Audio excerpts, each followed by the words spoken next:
আচ্ছা, অ্যানাউন্সমেন্ট বারটা দেখবো এবং পিন্টারেস্ট একটা আইকন দেখবো। আচ্ছা, অ্যানাউন্সমেন্ট বার সাধারণত একটা ওয়েবসাইটের একদম টপে, তুমি যদি কোনো একটা অ্যানাউন্সমেন্ট শো করতে চাও, কোনো অফার ডিসকাউন্ট এরকম জিনিসগুলা, তখন তুমি একদম টপে শো করাতে পারবা। অ্যানাউন্সমেন্ট বারের জন্য তোমার ওয়েবসাইটের অপশন থেকে মার্কেটিং এ যাবা, তারপরে অ্যানাউন্সমেন্ট বারে যাবা। যতটুকু করলাম সেভ করে ফেললাম। সেভ করার পর নিচের দিকে দেখো ওয়েবসাইটের সেটিংস,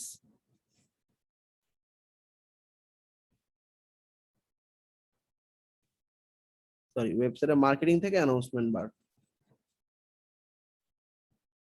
মার্কেটিং থেকে নিচের দিকে দেখো অ্যানাউন্সমেন্ট বার। আচ্ছা, এটা ডিসেবল করা আছে, এটাকে সর্বপ্রথমে ইনেবল করতে হবে। উপরে দেখো এই যে অ্যানাউন্সমেন্ট চলে আসছে। সো অ্যানাউন্সমেন্টে তুমি এখন লেখা দাও, ধরো we are offering 40% black Friday discount for subscription. আমাদের এখানে সাবস্ক্রিপশন কিনতে একটা ডিসকাউন্ট পাওয়া যাবে, ঠিক আছে। এরপরে তোমার সাবস্ক্রিপশন যে পেজের লিংকটা আছে সেই লিংকটা দিয়ে দিলা। ধরো তোমার এই যে অ্যাবাউট দ্য শো, এটা হচ্ছে তোমার সাবস্ক্রিপশনের লিংক বা সাবস্ক্রিপশনের পেমেন্টের লিংক, সেটার লিংকটা তুমি এখানে বসায় দিলা। তাহলে কেউ যদি এই অ্যানাউন্সমেন্ট বারের উপরে ক্লিক করে সেই পেজে নিয়ে যাবে। তাইলে এই অ্যানাউন্সমেন্ট বারটা এখান থেকে তুমি ডিসেবল ইনেবল করতে পারবা, এটাকে বোল্ড করতে পারবা, আন্ডারলাইন করতে পারবা, লিংক তো নিচে করাই আছে, ঠিক আছে। সো এই গেল অ্যানাউন্সমেন্ট বার, এটা আমি সেভ করে দিলাম। ব্যাক অ্যানাউন্সমেন্ট বারের পর যেটা আছে সেটা হচ্ছে আমাদের পিন্টারেস্ট সেভ বাটন। এটা কিরকম জিনিস? এটা হচ্ছে আমার ওয়েবসাইটে যদি কোনো ছবি থাকে, সেই ছবিগুলো ডাইরেক্ট যাতে পিন্টারেস্ট প্ল্যাটফর্মটা আশা করি অনেকে ইউজ করছো। পিন্টারেস্টটা হচ্ছে সাধারণত তোমার সোশ্যাল মিডিয়া মার্কেটিং বা পিনের ক্ষেত্রে ব্যবহৃত হয়।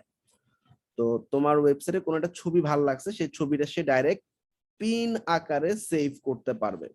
এটা দুইটা কাজে দেয়, এক হচ্ছে তোমার ব্যাকলিংকে হেল্প হয়। ব্যাক আচ্ছা, আমি আগে অ্যাড করি, তারপর পুরো ব্যাপারটা বুঝবা। তো পিন্টারেস্ট বাটনের জন্য go to website marketing Pinterest save button. আমি মার্কেটিং এ আছি। মার্কেটিং এ দেখবা একটু নিচের দিকে পিন্টারেস্ট সেভ বাটন নামে একটা অপশন আছে, এটা এখন ডিসেবল করা আছে। এটা enable for blog page and product সবকিছুর জন্য ইনেবল করে দিবা, ঠিক আছে। তাহলে কি হবে, তাহলে এই ছবিগুলোতে যখন দেখো এরকম একটা সেভ আইকন চলে আসবে। আমি যদি এখন সেভ করি, আচ্ছা এটা আইকনটা, এই যে সেভ যে আইকনটা আছে, এই আইকনটা স্মল বা লার্জ, লার্জ দিলে একটু বড় হবে। রেক্টেঙ্গেল আকারে আছে, তুমি যদি বলো না আমি সার্কেল আকারে দিতে চাই, তাহলে এরকম পিন লেখা থাকবে পি। আমি রেক্টেঙ্গেলই দিলাম, সেভ অপশনটা লেখা থাকলে সবার বুঝতে সুবিধা হবে।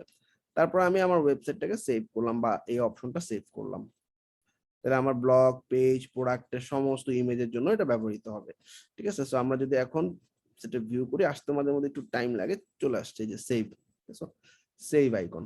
তাইলে মনে করো এখানে কেউ একজন সেভ আইকনটা দিল, সেভ আইকন দিলে কি হবে, তার পিন্টারেস্ট অ্যাকাউন্টে এই ব্লগটা সেভ হয়ে যাবে। ধরো একটা ব্লগে ঢুকলাম,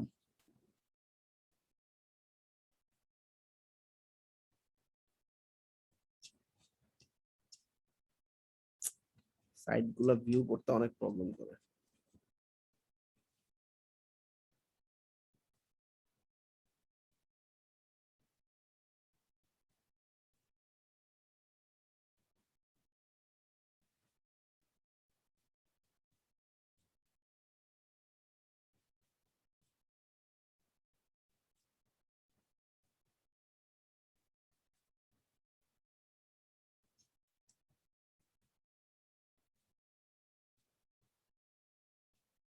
দেখো এখানে সেভ আইকন চলে আসছে।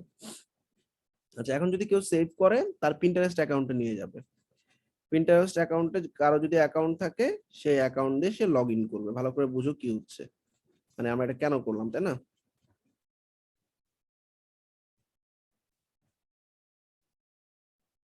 যাই হোক, আমি আমার পিন্টারেস্টটা মনে করো এটা সেভ করতে চাচ্ছি। তো আমি প্রথমে আমার পিন্টারেস্ট অ্যাকাউন্টে লগ ইন করলাম। লগ ইন করার পর এই ব্লগটা আমি ধরো নতুন একটা ব্লগ বানাই, মানে নতুন একটা বোর্ড, আমি একটু বুঝাবো বোর্ড জিনিসটা কি। ক্রিয়েট করলাম উইক্স নামে একটা বোর্ড, সরি স্কোয়ার স্পেস হওয়া উচিত ছিল। যাই হোক, সেভ, সি ইট নাও। এইবার দেখো এই যে ব্লগটা, আমার ব্লগের ছবি, স্কোয়ার স্পেস ওয়েবসাইট এবং আমার ব্লগের লেখাগুলো এখানে সেভ হয়ে গেছে। সো আমি যদি আমার পিন্টারেস্ট অ্যাকাউন্টে যাই তাহলে বুঝতে পারবা, pinterest.com এ গেলাম, যাওয়ার পর আমার অ্যাকাউন্টের যদি যাই, অল পিনে গেলে দেখবা এই যে ব্লগটা সেভ হয়ে গেছে। এখানে আমরা যে সমস্ত আমার ফেসবুকে বা সাকসেস স্টোরিজে যে পোস্ট গুলো দেখো ওগুলো দেখবা এই যে পিন্টারেস্টও পিন করা হচ্ছে। কারণটা কি, এগুলো প্রত্যেকটা এক একটা ব্যাকলিঙ্ক জেনারেট করে। ব্যাকলিঙ্ক আমি যখন এসইও দেখাবো তখন ব্যাকলিঙ্কটা আরো ক্লিয়ারলি বুঝবা। ধরো codemanbiri.com অনেক অনেক জায়গা থেকে যখন ব্যাকলিঙ্ক আসবে তখন গুগল মনে করবে codemanbiri.com ওয়েবসাইটটা আসলে ভালো ওয়েবসাইট। তখন কেউ যদি codemanbiri লিখে সার্চ করে codemanbiri.com ওয়েবসাইটটা গুগলের টপের দিকে দেখাবে। তো ব্যাকলিঙ্কের অনেকগুলো প্রসেস আছে, এর মধ্যে সোশ্যাল মিডিয়া ব্যাকলিঙ্কটা সবচেয়ে ইম্পর্টেন্ট। তো এখানে আমি এই যে একটা ব্যাকলিঙ্ক তৈরি করে ফেলছি। সাধারণত পিন মানে কি, পিন মানে হচ্ছে ধরো এই যে একটা পিন, এখানে আড্ডা উইথ এলিট ফ্রিল্যান্সার প্রতি শুক্রবার হয় কিছু লেখা, ঠিক আছে, এই যে দেখলো কেউ যদি ইমেজটার উপরে ক্লিক করে তাহলে চলে গেল ফেসবুকে, ঠিক আছে। সবাই কি বুঝতে পারছো পিনটা ব্যাপারটা কি? তো এর পিনের অপশন যদি তুমি রাখো তাইলে কি হবে, তোমার মানুষজন তোমার ওয়েবসাইটের ব্লগটাকে নিজের পিন্টারেস্ট অ্যাকাউন্টে পিন করতে পারবে। সুবিধা কি হবে, আমি একটা ব্যাকলিঙ্ক পেলাম পিনের মাধ্যমে, এবং পরবর্তীতে কেউ যদি তোমার ব্লগ লিখে সার্চ করে, যেমন তোমার ব্লগটা কি নিয়ে, এরকম ইন্টারভিউ এরকম, কেউ যদি এরকম গুগল করে এই লেখাটা দিয়ে তোমার ওয়েবসাইটটার পাশাপাশি পিন্টারেস্টের পিনটাও চলে আসবে। এটা সময় লাগবে আসতে, ধরো পিন্টারেস্টের পিন এখানে চলে আসছে, তাহলে কি তোমার একটা মানে ওই পিন্টারেস্টের পিনে গেলে তোমার ওয়েবসাইটে তো আসা লাগবে নাকি, তাইলে গুগলে তোমার একটা উপস্থিতি বাড়লো। পিনের ব্যাপারটা কি সবাই ক্লিয়ার? কথা বলো। হ্যাঁ ভাইয়া ক্লিয়ার।